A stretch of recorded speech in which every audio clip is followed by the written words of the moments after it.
So today's assignment for Tuesday and Wednesday is connected to Monday's assignment about allegory. So remember, allegory is a literary technique that authors use to portray a hidden meaning in their writing.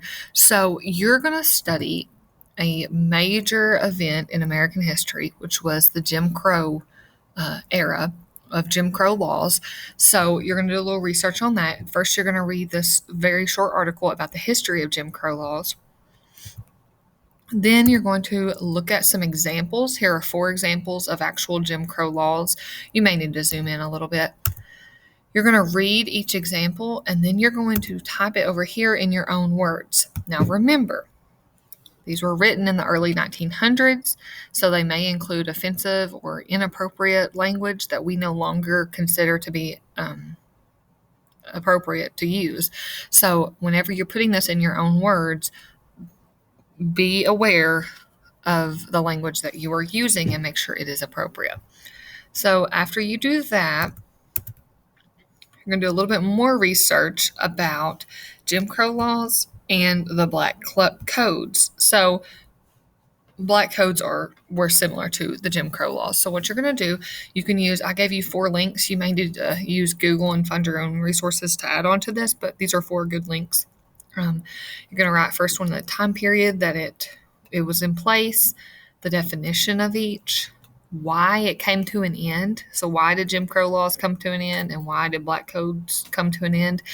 And then you're going to give 2 examples of each. So you're going to give 2 examples of Jim Crow laws over here and 2 examples of Black Codes over here. And so after you've researched both of these, down here at the bottom, you're going to describe how Jim Crow laws were different from Black Codes. Okay, so think about they did take place at a little bit different points in history, but they were very similar. So I want you to write about how they were different, so the major differences.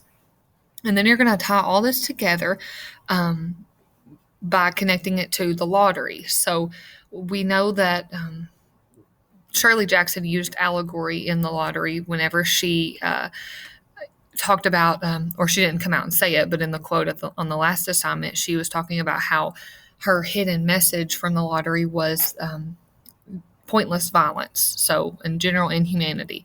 So connect that to Black Codes, Jim Crow laws, and also symbolism that Shirley Jackson uses in the lottery. So based on what you've learned about over the last 2 days, you're going to describe how Shirley Jackson uses both symbolism and allegory in her writing. So you're just going to do this in one paragraph, and you need to use evidence from the text. And I put a PDF copy of the lottery on the assignment.